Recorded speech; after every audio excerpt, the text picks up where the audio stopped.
Good morning, আমার নতুন একটি ব্লগে তোমাদের অনেক অনেক স্বাগত। আজকে হচ্ছে মঙ্গলবার আর আজকে বিশ্বকর্মা পূজা। তো আমরা পূজায় সবাই দোকানে পুজো হবে, আর এই যে আমাদের ছোট্ট একটা গাড়ি, সেটার সাথে আমরা আজকে বাড়ির সামনে এলো। তো চলো সারাদিন সাথে দেখো, রান্নাবান্না কমপ্লিট করলাম দেখলে। তো বিশ্বকর্মা পুজোর সবাইকে শুভেচ্ছা। আর এই যে দেখো একটা গাড়ি, এটার আধাটা মানে ইঞ্জিনটা সামনেরটা শুধু নিয়ে এসছে বাড়িতে, মানে একটু তেল সিঁদুর পরাবে বলে। আর ভাই এসছে, এখন বাজে 3টে। এক ভাইয়ের দুজন ভাই এসছে, আমি চিনি না তাদের। তো তারা এসছে কেকের অর্ডার করতে। তো জানি না কার কাছ থেকে খবর পেয়েছে আমি কেক বানাই, বাড়িতে এসেছে। আর এই যে দেখো টাকা দিয়ে গেল, 500 টাকা অ্যাডভান্স দিয়ে গেল। 2 ঘন্টার মধ্যে আমাকে কেকটা বানাতে হবে। তো বর্মশাইকে বললাম আমার ক্রিম শেষ হয়ে গেছে কেকে, তো ক্রিমটা আনতে বললাম। আর এদিকে আমি সব রেডি করছি। আর 500 টাকা অ্যাডভান্স দিয়ে গেল, 2 পাউন্ডের কেক।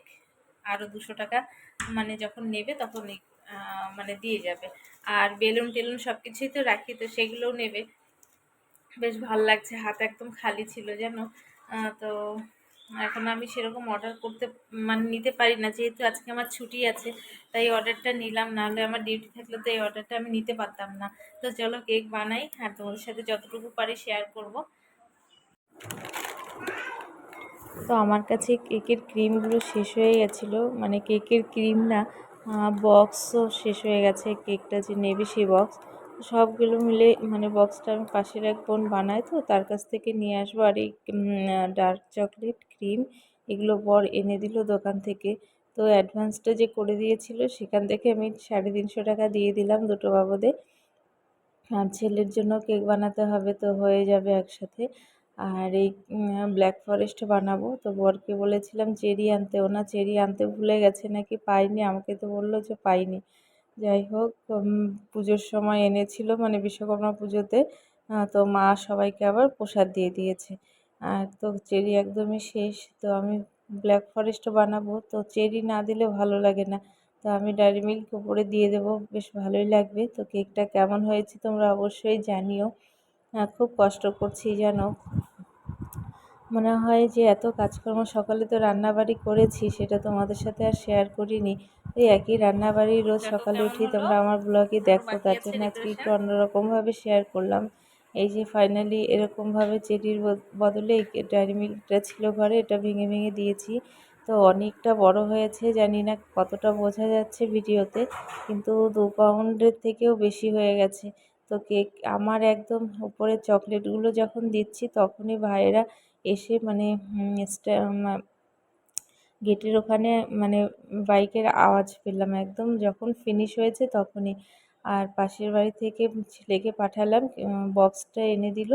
আর কেক বানানো তো যেমন তেমন, তারপরে এই যে দেখো তারপরের ধাপগুলো, এই যে নিচে বসে বানিয়েছি, কারণ আমি টেবিলে বসে বানাই, সেখানে ফ্যানের হাওয়াটা সেরকম পৌঁছয় না।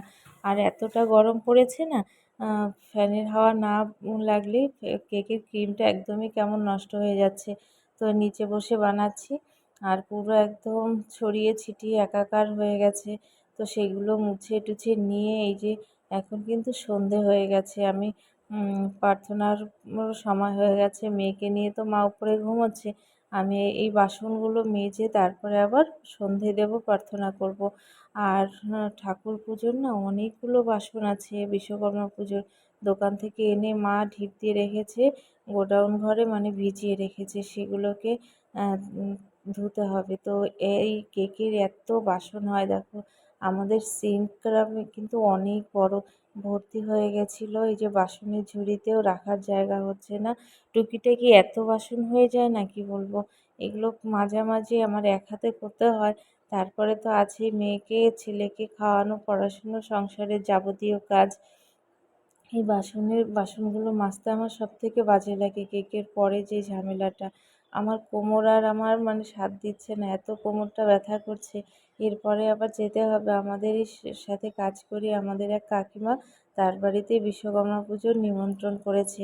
এর আগে সরস্বতী পুজো করেছিল, তখন বলেছিল, কিন্তু আমি বাড়িতেই সরস্বতী পুজো করি, তার জন্য আর যেতে পারিনি। তো দেখো বাসনগুলো মাজা হয়ে গেল। সন্ধ্যা, এখন বাজে হচ্ছে 7:45। আর আমি কেক টেক বানিয়ে সব, এত মানে গরম লাগছিল না, আমি একবার স্নান করে নিয়েছি। দেখো চুল টুল একদম ভেজা।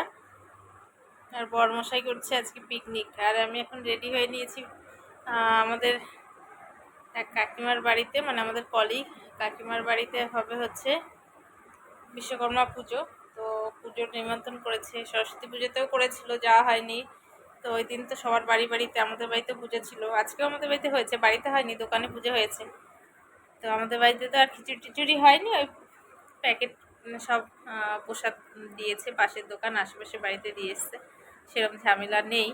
আর আজকে এখন কাকিমার বাড়িতে যাব, রেডি হয়ে নিয়েছি, সব ফোনাফোন হয়ে গেল, সবাই যাবে। তো চলো গিয়ে দেখা হবে আবার।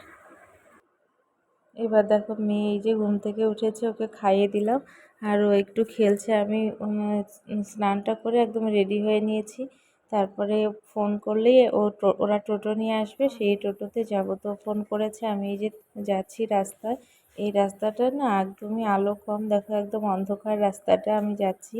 তারপরে ওদের বাড়িতে টোটো করে গেলাম, কাকিমার বাড়িতে গিয়ে আমি 1 সেকেন্ডও বসতে পারছি না আমার এই তুত্তুরি মেয়ের জন্য, কারণ ওকে নিয়ে আসিনি, ওর ঠাম্মি দাদাই নিয়ে এসেছিলো মন্দিরে, মানে আমাদের অনুকূল ঠাকুরের মন্দিরে সৎসঙ্গতে। তো আমি যাওয়ার পথে কাকিমার বাড়িতে দেখলাম, আমি কখনো কাকিমার বাড়িতে যাইনি, ফার্স্ট টাইম, নতুন বাড়ি বানিয়েছে। তো সেখান থেকে আমি মেয়েকে নিয়ে এলাম। শুভরাত্রি। তো তোমাদের বলেছিলাম যে ওই কাকিমার বাড়িতে গিয়ে তোমাদের সাথে মানে শেয়ার করবো ওখানে কি হচ্ছে। আমি একটা ফোঁটা সময় পাইনি শেয়ার করার জন্য, এত দুষ্টুমি করছিল আমার মেয়ে, কি বলবো। আর এই যে দেখো এখন ওর দাদা ভাইয়ের গেঞ্জি পরিয়ে দিয়েছে, আর ওর দাদা ভাই এখন স্নান করবে। সর্দি সর্দি লাগছে। আজকের মতো এ পর্যন্তই, ভালো থেকো, সুস্থ থেকো। এখন ঘুমাবো, আমার চোখ দুটো মানে একদম দেখো গর্তে চলে গেছে।